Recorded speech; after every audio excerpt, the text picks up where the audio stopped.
asalaamaaleykum wa rahmatullah man maa ngi tudd professeur Serigne Moussa Badiane nekk coordonnateur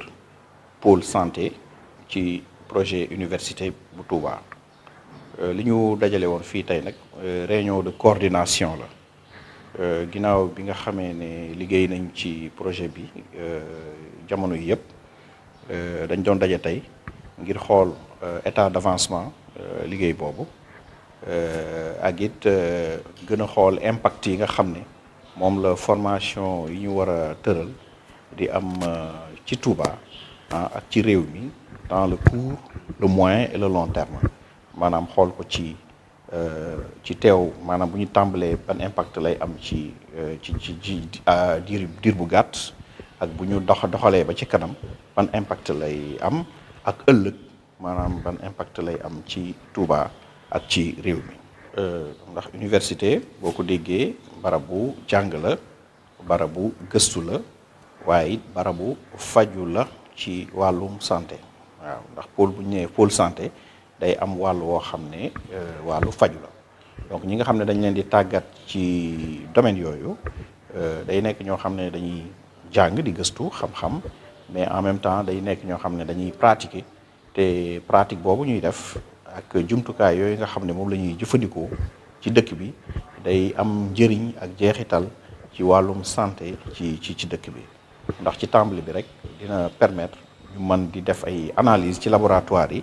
dina permettre ñu mën di faj lu demee ni que jàngoro yi jëm ci wàllu bëñ ci biir université bi ak yu demee noonu maanaam dañuy jàng en même temps di exercer te loolu loo xam ne la lu am jeexital la ci askan wi maanaam bu ñu waxee département santé day ëmb lépp loo xam ne spécialité la ci wàllum wér-gu-yaram waaw waaye nag duñ tàmbalee ndoo lépp dañuy tàmbali ci lenn di avancer ndànk-ndànk ci loolu maa ngi ànd fii tey ci ndaje mi ak professeur Cheikh Mbacké Lo nga xam ne réew mi yëpp ràññe nañ ko ci wàllu dentaire diriger agence nationale également de recherche scientifique fii ci réew mi ànd ak le docteur Thiam Makhoury Dia moom nga xam ne aussi wàllu sciences infirmières maanaam ñëpp ràññee nañ ko ci ñooñu dinaa leen sax jox kàddu bu ko defee ñu gën leen a mën a leeral ci seen spécialité yooyu lan lañ ci mën a xaar ci université bi. perspective yi mooy tàmbali liggéey bi perspective bi mooy tàmbali formation yi waaw donc ci loolu lañ nekk waaye nag dañoo bëgg lu nekk bala ñu cee dem rek ñu xam lu leer fu loo xam ne ñu am lu leer ci fi ñuy teg suñu tànk waaw ndax dañoo bëgg daal def liggéey boo xam ne bu mucc ayib ci wàllu université bi. Je voudrais d'abord remercier le khalife général pour la vision, en tout cas pour nous permettre d'avoir une formation en dentaire ici à Touba. Remercier aussi Serigne Ahmadou Badiou, qui est notre porte d'entrée au niveau du khalife, qui porte notre projet et à qui nous donnons toutes les explications qui permettent au marabout de pouvoir prendre des décisions. Nous le remercions très sincèrement. Je voudrais aborder maintenant tout ce qui consiste, parce que le projet concerne 4 domaines. Il y a la médecine générale, il y a la pharmacie, il y a la chirurgie dentaire, qu'on appelle odontologie aussi, et enfin il y a les soins infirmiers. Mais moi, je m'appesanterai sur les soins dentaires parce que je suis professeur en chirurgie dentaire, je suis professeur de santé publique, mais dont la profession c'est la chirurgie dentaire et je suis au niveau de la faculté de médecine à l'Institut d'odontostomatologie. Par rapport à la vision du marabout donc, je voudrais dire que cette vision dépasse. Parce que si vous prenez le Sénégal, vous avez 8 universités et toutes les universités, à part Dakar, il n'y a pas une section odontologie. Tout simplement, ils le veulent. Mais parce que les conditions ne sont pas réunies pour mettre en place une section odontologie. Si aujourd'hui le marabout pense dans sa vision à mettre en place une section odontologie au niveau de Touba, mais nous ne faisons qu'applaudir et nous ne faisons que le soutenir. Nous, en tout cas, professionnels de santé bucco-dentaire. Et je dirais pourquoi plusieurs impacts. D'abord, je disais au Sénégal, nous avons 500 dentistes. Depuis que nous avons commencé à former, nous avons formé environ 500 dentistes. Et l'OMS recommande un dentiste pour 30 000 habitants. Nous, si nous faisons le calcul, à Dakar, nous avons le ratio. Nous avons peut-être un dentiste pour 20 000. En un moment, nous avions fait les études, un dentiste pour 25 000 à peu près habitants. Mais si nous sortons et que nous allons dans la région, par exemple, de Diourbel,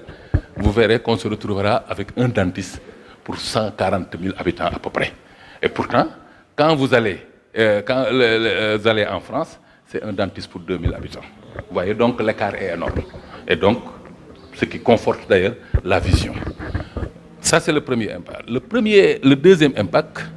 c'est que nous aurons un rayonnement international. Parce que tout simplement, il n'existe que 3 écoles dentaires aujourd'hui à Dakar, au Sénégal. Et dans la sous-région, en tout cas en Afrique de l'Ouest, il n'y a que 2 écoles dentaires, c'est Côte d'Ivoire et Sénégal. Et lorsque nous allons ouvrir cette section, ce qui est sûr, nous aurons minimum 200 demandes venant de l'extérieur pour s'inscrire à cette section-là. Ce qui fait un rayonnement international. Parce que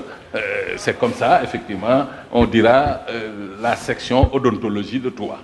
Et ce qui fera vraiment le rayonnement international de cette université, parce qu'on parlera de l'université de Touba à travers l'odontologie, parce qu'il y aura beaucoup d'étrangers qui viendront faire leurs études ici. Donc ça, c'est un impact sur le plan. Sur le plan maintenant local, nous savons tous que les soins dentaires coûtent excessivement cher. Ce n'est pas seulement au Sénégal, même dans les pays, parce que moi je suis économiste de la santé et j'ai fait des études par rapport à ça. Même dans les pays européens, mais la chirurgie dentaire, on ne touche pas. Vraiment, c'est pour les nantis. Aujourd'hui, à Touba, on sait très bien que dans toutes les familles, il y a des problèmes dentaires. Et ce serait intéressant d'ailleurs, et moi je m'y attellerai, de faire une enquête épidémiologique pour savoir les besoins ici, en tout cas au niveau de Touba. Et je sais qu'on aura, je mettrai un étudiant dessus d'ailleurs pour faire une enquête sur ça, et je suis persuadé qu'on aura des chiffres, en tout cas des prévalences très élevées. Ce qui fait donc que si on a cette formation ici à Touba, la formation, nécessairement, il y aura des fauteuils dentaires. Et nécessairement, il y aura des soins au niveau de l'université qui seront prodigués non seulement par les étudiants, mais supervisés par les professeurs. Ce qui fait que ce seront des soins de qualité. Et ça permettrait aux populations de payer moins cher et d'accéder à des soins de santé, surtout à des soins dentaires. Donc ceci va donc être un avantage sérieux pour les populations et ça va permettre de soulager donc les populations. Toujours sur le plan local, nous avons beaucoup de jeunes qui sont dans les écoles, qui sont en train d'apprendre, qui peut-être demain voudront faire la chirurgie dentaire. Ça permettrait d'avoir des ressources humaines aussi localement. Et la formation va permettre d'avoir des chirurgiens dentistes qui vont, après leur étude, quand même, combler le gap qui existe à Touba avec des installations, surtout même privées, mais également publiques. Et ceci va permettre quand même, sur le plan, en tout cas, couverture, de pouvoir couvrir la région, mais surtout le département. Et mais surtout, de permettre à toutes les régions qui tournent autour de pouvoir venir à Touba pour se soigner moins cher. Quatrièmement, ça va permettre aussi aux populations d'accéder aux spécialistes de chirurgie dentaire. Parce que la chirurgie dentaire, il y a plusieurs spécialités. Et ça va permettre aux populations, ceux qui allaient à Dakar, ceux qui allaient au Maroc pour se soigner, de pouvoir se soigner ici, parce qu'il y aura des enseignants spécialistes qui pourront les prendre en charge. Et globalement, c'est vraiment les impacts que nous pouvons dire. Et maintenant, il y a des impacts économiques. Ça, on y reviendra plus tard. Voilà vraiment les quelques impacts que je pouvais, en tout cas, vous livrer pour vous dire que dans la vision du Khalif, vraiment, elle est extraordinaire et nous en parlerons plus tard. En tout cas, c'est une chance pour le Sénégal et je pense que c'est une chance que nous allons saisir. Merci beaucoup. maa ngi leen di nuyu bu baax jiitu nuyu bi sëñ Mountakha di ko ñaanal mu yàgg lool te wér di nuyu bu baax sëñ Ahmad Badawi mi nga xam ne nii moom la sëñ Mountakha teg loxoom liggéey bi mu gërëm fi liggéey bi boobu ba léegi ñu nekk ci di ci yëngatu ci commission yi man maay Mor Faye professeur Mor Faye maa ngi nekk ci comité de pilotage élargi bi nga xam ne nii ñoo ànd ak si Ahmad Badawi di liggéey bi daal am mbégte rek ni liggéeyu tey bi day loo xam ne dafa ñëw roofu ci fi newoon daal am daal liggéey yu am solo defoon ko ci ginnaaw ci commission yi yëpp di sàmmar li nga xam ne ni moom lañu war a jàngale programme yi di ñëwaat nag encore tey di def benn ndaje moo xam ne nii ñu ngi ko jigloon mbirum santé mi xam nga santé moom daanaka mooy lépp daal daanaka mooy lépp ndaxte boo amee wér-gu-yaram moom daanaka lu bari day daal di yomb daal léegi nag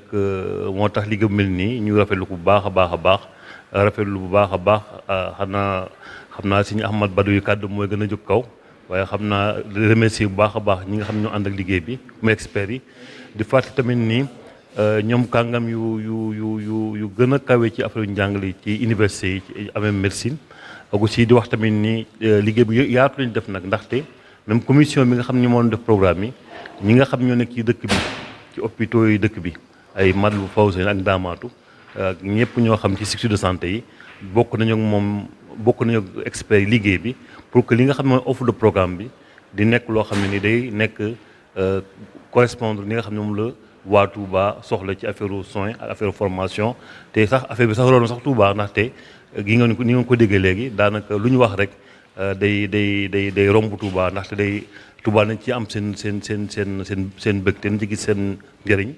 gox yi wër Touba ak réew mi yëpp dañ ci gis seen njëriñ daal mooy donc loo xam ne daal lu am solo lu baax a baax ci liggéey bi ñu def ci commission yi bi ñu tàmbalee ba léegi daal. Donc merci beaucoup. Je suis le professeur Serigne Moussa Badiane. Donc je coordonne le pôle santé dans le cadre du projet de l'université de Touba. Alors l'objet de la rencontre d'aujourd'hui,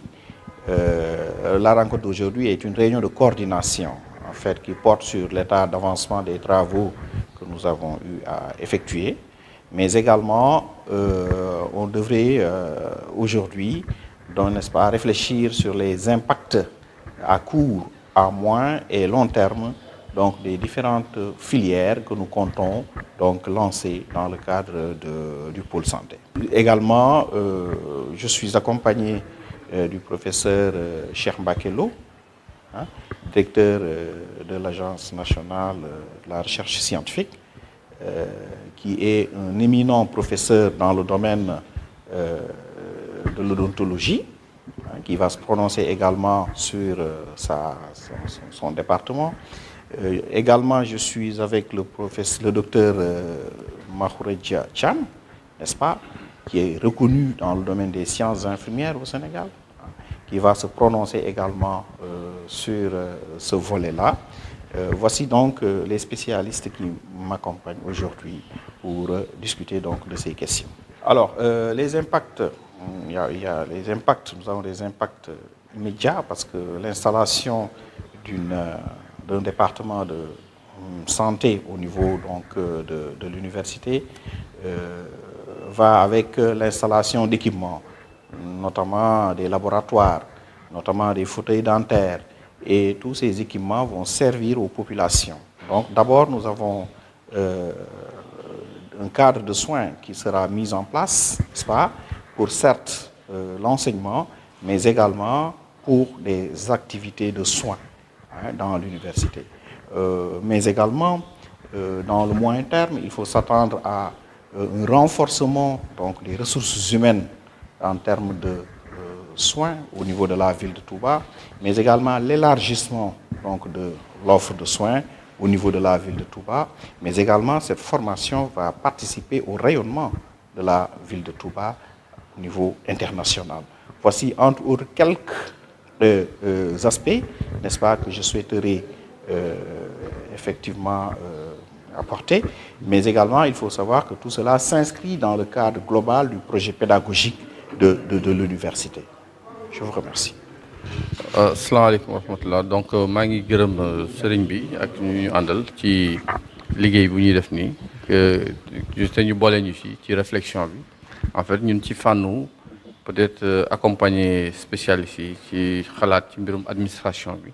nan la ñuy gérer yan structure la ñuy teg en place loolu mooy à peu près man suma wàll ci liggéey bi c'est juste dama ci jaamuwaale yàlla di ci aussi di liggéey ci sëñ bi moo tax ñun ñu jàppale leen donc mais liggéey bi lépp ñii la experts yi ci gannaaw ñun c'est juste xalaat dimbali leen ci xalaat bi parce que aussi institut bu taxawee il faut mu am administration bu taxawee il faut mu am statut mais ñu ngi ciy xalaat ñu ngi ciy liggéey pour le moment loolu la ñu amoon li ci wax te vraiment di gërëm lépp di gërëm sëñ bi aussi fi ñëwee ba léegi mu ngi je pense mu ngi baliser yoon bi te apparemment affaire baa ngi dem ba te yàlla na ko yàlla yombalal te ñu egg ci ak jàmm quoi jërëjëf. Donc juste pour vous dire que donc nous remercions donc le marabout pour sa vision comme l'a dit nous remercions aussi son représentant pour son éclairage et l'accompagnement et nous sommes juste là pour accompagner les experts dans la réflexion pour l'encadrement administratif dans la mise en place de l'école des soins et des métiers de la santé. Et cette école-là, ils l'ont dit, est d'une importance capitale et il faudrait aussi peut-être l'accompagner en y adjoignant une administration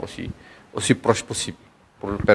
permettre d'être aussi le plus efficient possible. Voilà, c'était vraiment ce que je voulais dire et nous remercions vraiment le marabout et son représentant pour l'opportunité qui nous est offerte pour travailler pour la ville de Touba, pour le pays et pour le monde entier. Merci beaucoup. maa ngi tudd professeur Cheikh Mouhamadou Mbacké Lo directeur général de l'Agence nationale de la recherche scientifique appliquée enseignant à la faculté de médecine de Dakar di ngeen ma may d'abord ñu gërëm sëriñ bi bim ñu boolee ci liggéey bu rëy bi ndaxte vision bu ëpp vision bi nga xam ne sëriñ Mountakha am na ko wax dëgg yàlla ku ci bokk rek te yàlla daf la ci boole. di gërëm bu baax aussi sëñ Ahmed Badiou bi nga xam ne ñun mooy suñu porte entrée ci tey liggéey bi lépp li nga xam ne ñu ngi koy def moom lañ koy jébbal moom lañ ciy waxtaanal te moom moo koy yeggale sëriñ bi ba nga xam ne sëriñ bi dana comprendre fa ñu jëm. li ma bëgg a wax li suñu coordonnateur wax mooy li nga xam ne lépp mi ngi jëm ci dentaire ndaxte institut loolu ñu nga xam ne lañ ko war a def ci biir université bi dafa am ñetti volet dafa am volet médecine générale dafa am volet pharmacie dafa am volet ñeent d'ailleurs odontologie après mu am sciences infirmières ñun suñu xam-xam li mu gën a naaj ci mooy ci li nga xam ne mooy odontologie si moom loolu laa bëgg a wax xam nga Sénégal tey booy xool Sénégal li muy rëy li ñuy dem ba 16 millions d'habitants 500 chirurgiens dentistes donc la ñu formé ko moo am Sénégal loolu moo tax boo xoolee ci biir réew mi même Touba bi ngeen nekk bu ngeen xoolee bu ngeen amee ñeent fukki médecin li ngeen am ci dentiste bariwul loolu moo wër Sénégal te dañu ne Afrique pays Afrique yi OMS demoon na ba ne boo demee ci pays européens yi dañuy wax benn dentiste pour ñaari junni nit mais ñun dañu demoon ba nga xam ne dañu ne nañu am rek nañu fexe ba am benn dentiste pour 30 000 habitants mais loolu boo ko xoolee Sénégal si 500 dentistes yi ñu am 300 et quelques yëpp maanaam 300 et quelques yëpp ay privé bi la ñu nekk maanaam kon ñu si bari ña nga Dakar am na ay privé yu nekk ci région yi mais bariwul nga xool ñi ngi nekk ci public bi kon bariwuñ loolu moo tax vision bi nga xam ne sëriñ bi am na ko pour dugal loolu fi biir fii Touba dafay am solo ndaxte xam naa ne boo defoon ratio bi xool Touba ñaata dentiste moo fi nekk ak population bi fi nekk dinañ yéem mooy wane ne problème bëñ déjà problème la yoo xam ne dafa bari nit koo gis rek am na ko soit daf koy wax wala waxu ko ba pare problème bëñ dafa bari ay répercussions ndax nit ki am problème bëñ dafay am problème bëñ ki nga xam ne dafa am problème cardiaque boo demee seet ki nga xam ne moo lay faj danaan la demal xooli sa bëñ yi parce que problème bëñ dafa am des relations ak problème cardiaque problème bëñ dafa am relation ak problème li ñuy wax diabète fi mu ne nii su fekkee ne da nga am diabète tant que yaa ngi am infection sa gémmiñ diabète bi mën na bañ a équilibré loolu moo tax diabétologue yi toujours bu ñu xoolee dañuy travailler ensemble ak dentiste yi ñetteel bi ñëpp xam nañ ne bëñ lu am solo la ci nit ndaxte lépp lu ñu munti def muy lekk ak lépp ci gémmiñ lay commencé te bu fekkee ne ci gémmiñ bi la nga xam ne war nga ko def ba nga xam ne giir bi dana ko mën a kii bu fekkee ne amoo bëñ la li gémmiñ gi waroon def biir bee koy def te bu ko biir bi defee loolu mooy indi cancer yu bari yi ñuy gis ak yenn maladie yi ñuy gis kon loolu mooy wane importance ak vision bi nga xam ne sëriñ bi xam na am na ko ba xalaat pour que ñu former ñu mel noonu catégorie boobu muy des dentistes te ma xam ne formation dentiste tey boo xoolee Sénégal ñetti école la fi nekk ñaar yi privé la benn bi mooy université Dakar même université yi nga xam ne tas nañ ko ci réew mi ba léegi amaguñu doole pour mën a def dentaire ñoom ñëpp bëgg nañ ko waaye amaguñu doole bi pour mën a def formation dentaire ci université bi kon nag sëriñ bi su ko xalaatee ba mun ko def moom loolu dafa di loo xam ne day tax ñun ñii ñu mun ci sóobu bu baax pour dem ci parce que nag bu amee école dentaire fii benn dafay am rayonnement international ndax li wóor ba wóor boo ne woon tey da ngay ubbi école dentaire li wóor ba wóor moom danañ am au moins 200 wala 300 yoo xam ne bitim réew pour war ne dañu bëgg a ñëw jàng si te bu boobaa dañuy obligé def sélection parce que ñun li tax ñu jóg aussi mooy Sénégal waaye dana tax ñu am rayonnement international parce que danañ am ñoo xam ne dañuy jóge bitim réew ñëw jàng si fii boobu mooy benn donc rayonnement bi ñaareel bi mooy feebaru bëñ ni mu baree ci dëkk bi man xam naa ci dara parce que daanaa fi ñëw di fi def ay consultation gratuite loolu nga xam ne nag bari na ci réew dëkk bi feebaru bëñ yooyu comme bari na ci dëkk bi bu fekkee ne am nañ école bi di ci former parce que école bi dafay am ay matériels yoo xam ne dafay jël malade yi di leen faj loolu dafay permettre population bi mën a nag di ñëw di faju si te loolu tamit lu am solo la parce que dina permettre population bi danañ mën faju mais à moindre coût parce que xam nañ ne ñëpp xam nañ ne tey booy faju bëñ dafa cher ci faju bi kon dana permettre suñu population yi nga xam ne ñu ngi Touba ca école ba ca université ba ñuy former danañ mën a ñëw former wu wante tamit ñaareel bi dana permettre waa Touba yi nga xam ne bëgg nañ dugg ci domaine boobu ñu mën a am ressources humaines yoo xam ne fii ci Touba la ñuy bokk mu am ay passerelles yoo xam ne dana permettre ñoom ñu mën a ñëw jàng dentaire ba nga xam ne dinañ mën a toog ci réew mi dinañ mën a toog ci Touba bi pour nga xam ne dinañ mën a pourvoir poste yi nga xam ne am na fi ñetteel bi mooy que ne dinañ mën a am centre de soins boo xam ne mën na nekk même ci hôpital bi ba nga xamee ne day nekk centre de soins parce que moo am ci yeneen dëkk yi te lépp loo xam ne am na ci dëkk yi rek mënuñu yem war nañ ko mën a def fii bu boobaa dañuy am centre de soins boo xam ne day nekk ci université ba nga xam ne dafay am parce que dentisterie aussi dafa am ay spécialité te spécialité yooyu yàlla dafa def ñi nga xam ne néew ñu doole amuñu ci jot te bu boobaa danañ ci mën a am jot parce que centre de soins ba nga xam ne ñu ngi koy def au niveau de ci hôpital bu mag bi dana permettre ñëpp ñi nga xam ne bëgg nañ faju ci lu jëm ci affaire bañ mën a dem faju kon loolu mooy wane ne wax dëgg yàlla projet la boo xam ne ñu bari bëgg nañ ko mënuñu ko am waaye ci sëñ Muntaxa moom moo xalaat loolu teg ko te kon ñun ñi ñëpp dañ ci war a jàpp man mi bokk na def naa pays yu nekk tey boo doon xool ñiy def formation dentaire Sénégal la ak Côte d'Ivoire mais yeneen dëkk yëpp amuñu ko Sénégal soit dañuy dem Côte d'Ivoire wala ñu ñëw fii te ñu si bari Sénégal la ñuy ñëw former kon nag bu boobaa Touba day bokk ci ñi ñuy cité ne école dentaire ba nekk Touba léegi Sénégal bokk na ci yi nga xamee ne dañuy former ay chirurgien dentiste loolu laa ci bëggoon a tënk pour wane daal importance bi nga xamee ne le projet bi am na ko di nga permettre population yi bénéficier wu dana permettre ñi nga xam ne ñi ngi fii daan dem Maroc ak di dem ay Dakar pour di faju ci affaire u bëñ danañu am spécialité yépp fii ci Touba mën a faju fii ci Touba ak ay professeurs yoo xam ne ñoom ñooy jàngale loolu dina permettre ñu am ay soins de qualité maanaam soins yoo xam ne bu ñu demoon France tamit moom la ñuy am te danañ ko am fii te dana li mu leen di coûter du bari donc loolu mooy li nga xam ne bëggoon naa ko wax ci li nga xam ne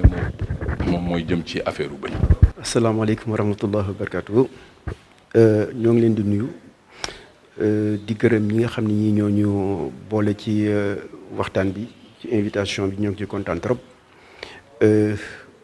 jëm ci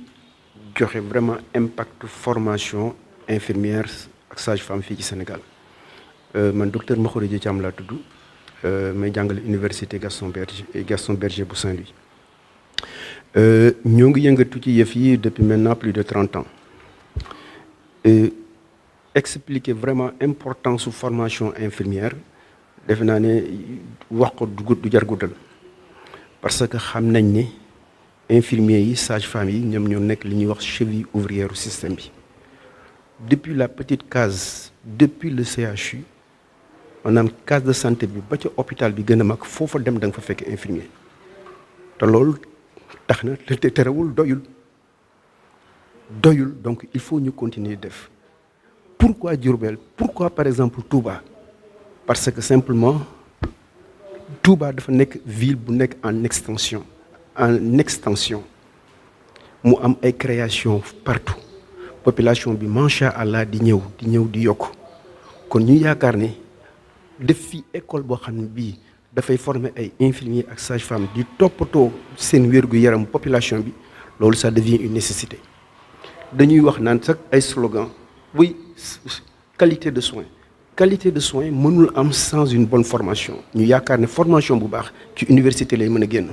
moom la ñuy défendre tout le temps une bonne formation pour des infirmiers et des sages-femmes ça passe par l'université yàlla defal nañu nag ñu am ay njiit am ay sëriñ yoo xam ne yi bañuñ ci dara pour loolu taxaw looloo tax fi mu nekk nii ñun ñu engagé wu que ne vraiment bëgg nañu lépp loo xam ne fi mu nekk nii sans waaye ñoo ngi koy jàngale fii ci Touba mu nekk loo xam ne lii dafay nekk mooy nekk flamme bi maanaam nit ñi dañu war a di jëlee fii léegi di ñëw vraiment di dem fii daal moom moo war a nekk ëpp bi encore Touba soreetul Touba en extension léegi moyens yi ñu demandé yépp macha allah mën nañu taxawal parce que xam nañ ne bu fekkee ne par exemple sëriñ bi taxaw na ci ak taalibe yi ak vraiment compétence yi si nekk li ñu war a mën a am Touba fii yàlla mën na def ne mënuñu ko sax am yeneen ci université yi ñu nekk looloo taxoon daal pour gàttal ñu wax ne vraiment c'est une nécessité pour que ñu ubbi école bi fii à Touba pour que vraiment population yi mën ci bénéficier wu ñuy dem di faju ji. bismillahi rahmaani rahim alhamdulilahi rabbil alamin wasalaatu wasalaamu ala ashrafil anbiyaai wal mursalin sayidina wa mawlana muhammadin wa ala alihi wa ashaabihi wa xayra xadimi ajmain asalaamaaleykum wa rahmatullahi wa barakaatu. ñu ngi yëkkati sunu kàddu di ko tàmbalee ci ab ziar ak nuyoo ba gën a sell ba gën a tedd jëme ko ci Cheikh Mouhamadinil Muntaqa di ñaan sunu borom bàyyi ko fi te may ko wér ba li mu yéenee liggéeyal sëriñ bi lépp ci toolu lislaam mën koo liggéey te nu ànd ko ak moom di nuyu bokki taalibe yëpp di leen ziare di sant nag tey ci mbooloo mi nga xam ne ñoo daje fii ñëwoon mu doon liggéey boo xam ne daa sofu rek ci liggéeyam bu tedd bu màgg bi nga xam ne bi mu ko yëkkatee ba tey ñëpp dañoo jóg ànd ko ak moom mu doon liggéey bu yaatu nag boo xam ne ni ñu koy waxee waxtu wu ne dañ ko séddale ci ay pàcc maanaam ay commission yu bari lool yoo xam ne bari nañu ñu ne ci biir liggéey bi sax te xamuñu nu mu toll waaye benn bu ci nekk rek dañuy jàpp ne mooy bi ëpp solo tey nag ñu daje woon fi ak ñi nga xam ne ñoo yor wàllu wér-gu-yaram ci mu jàmmaw ci Ahmadul Xadim bi nga xam ne ni ñu koy waxee waxtu wu ne ab université lañ koy tuddee ngir barkeelu làmmiñu Cheikh Abdoulaye Ahad mi nga xam ne moo ko sosoon te Cheikh Mouhamadul Muntaxa ñëw di ko yëgale waaye système wala modèle éducatif wala manhaj tarbawi la boo xam ne dafa ëmb mboolem xeeti xam-xam yi nga xam ne doomu aadama da ko soxla ci ak dundam ni ñu ko Cheikhul Xadim radiyallahu anhu jàngale woon te ba mu ñu digal ñu jàng wax ne nañ jàng tàmbalee sunum jàng ci xam-xamu tawxiid buñ noppee ñu teg ca xam-xamu fiq buñ noppee ñu teg ca xam-xamu ihsaan te mooy a tasawuf waaye buñ noppee nag bépp xam-xam bu am njëriñ ñu jàng ko wa kullu ilmin bi manafia yafi bépp xam-xam boo xam ne dana jëriñ doomu aadama ci dundug àddunaam ngir mu mën a dund gu sell gu teey gu méngoog ni ko sunu borom bëgg ci moom waajalee ko itam mën koo dund mën a texee ëllëg waaye nag ku ne xam ne wàllu daara yi alquran moo ci jiitu alquran mboolem xam-xam yi am njariñ yépp ñu ngi ci biir waaye daara yi majalis mooy xam-xamu diine bi ma waxoon mooy xam-xamu fiq ak lépp lu ci aju ak daara yi tasawuf mooy ihsaan nga xam ne bépp xam-xam bu am njariñ ci wàllu googu daf ci dugg waaye nag ay métier jàngi métier yi nag ay département wala ay pôle yoo xam ne métier lañ fay jàngale métier yooyu nag mépp métier moo am njariñ ci dundug doomu aadama dañ ko fay jànge waaye rawatina nag njàngu médecine ndax ku ne xam ne faju ak wér-gu-yaram moom dafa bokk ci li mënta ñàkk ci nit bu wérut du mën a jaamu yàlla nit bu wérut du mën a liggéey nit bu mënut du tal boppam du tal boromam loolu moo tax boo doon ci wàllu gu am njëriñ boo xam ne dañ ko bàyyi xel lool te jox ko yitte sunu borom nag ni mu tànnale sëriñ bi nga xam ne lenn lu ne la ca gën la ko tànnal lenn lu ne la ca gën la ko waajal lenn lu nekk la ca gën la ko may dafa feeñaat ci jotaay bi tey ndax biñ tàmbalee liggéey bi ba tey pôle bu ci ne wala commission bu ci ne wala filière bu ci ne ay sommité lañ ko dénk ñoom ñoo yor liggéey ba kon tey ñii biñ présenté woo rek feeñ na ci ñi nga xam ne ñoo mooy loolu waat feeñaat na ci bu baax a baax ñu dénk leen nag wàll gi muy waajal wàllu wér-gu-yaram professeur Moussa Badiane di ko coordonné waaye docteur Cheikh Ahmadou Mbacké Lo teewe ko docteur Makhourédia Thiam teewe ko Serigne Souley Diallo moom itam nga xam ne ci wàllu gestion bi ndax ku ne xam na ne boo waajalee ay boromi xam-xam waajal ay programme defal li nga war a def lépp itam dafa aja nag ñu teg ko ci doxin wu aw si yoon woo xam ne dafay dëppoog xam-xam dëppoog loi ak règlement yi nga xam ne mooy dox ci àdduna bi yëpp rawatina yuy dox fii ci biir Sénégal ndax sëriñ bi daf ne nañ yoonal lépp lu ne na dëppoog yoon moo tax bu jëlee ci filière yi ñuy jàngale yëpp itam UFR yi bu ci nekk norme standard la ñuy jàngale waaye dañoo dëppoog norme CAMES dëppoog itam règlement yi nga xam ne moo régir université yi nekk biir Sénégal yëpp wàll gi ñu tëral tey nag moom doon ci yi nga xam ne dañ ko jàppoon a doxe ci ñaareelu jéego ba maanaam ci deuxième phase bi waaye ñaari at yi ak mbas mi fi xew tax na ñu xam ne lii moom daanaka mën nañu wax ne moo war a jiitu ndax wér-gu-yaram ku ne xam ne sooxe na ci àdduna bi sooxe na ci Sénégal waaye rawatina Touba gi te dañoo soxla nag faj moo xam ne fajum qualité lay doon qualité ba gën a baax ba ñu am fu nekk ci àdduna bi waaye nag mu wayaf ba tolloog kàttanu nit ñi ndax xam nañ ni itam faj ci àdduna bi yëpp dafa laaj koom-koom mu bari kon ñi néew doole wara su leen cee génne ñoom sax ñoo ko gën a yeyoo ndax ñoo ñaare tawat yi sax booy seet ci ñoom lay ëppee wala bu leen dalee duñ mën a faju loolu moo tax lii moom doon boo xam ne sëriñ bi dafa joxe ndigal bu ñu tàmbalee daari alxuraan ji ak majalis bi ak kulliya dirasatil islamiyya wal lugha al arabiyya mooy UFR étude islamique ak langue arabe bu ñu ko tàmbalee daal di ci teg bii nga xam ne moom day tàmbali di jàngale di tàggat ndaw ñi waaye nag di fajaale nit ñi ci anam ga gën a jàppandi nga xam ne ku bëgg a jàng mën a jàng waaye ku tawatit foo mën a jóge ci biir dëkk bi ak ci région bi ak ci biir Sénégal boo ñëwee fekk fi ay boroomi xam-xam yoo xam ne ñooy sommité ci wàllu médecine ñu mën laa saytu sa wér-gu-yaram mën laa may ay garab mën laa dimbale ci jàppale la ci liggéey bi loolu moo tax ba ñu daje woon fi tey di leen sant nag di leen gërëm ci turu sëriñ bi Cheikh Mouhamadoul Mountakha nga xam ne liggéey bi moo koy toppal boppam tey ci fajar rek wax nañ ko fi liggéey bi toll yëgal ko ne daje bi dina am nga xam ne kon moom liggéey bi moo koy toppal boppam lu ci xew mu di ko xam di joxe ay ndigalam di joxañ ay joxañ ñu di ci jaar kon ñu ngi leen di sant ci turam di leen ñaanal sunu borom gën ñoo gàttandu gën ñoo tawfiixal ba li nga xam ne yéene nañ ko liggéeyal sëriñ bi yëpp ñu mën ko def ci barkeb Cheikhul Khadim asalaamaaleykum wa rahmatullahi wa barakatu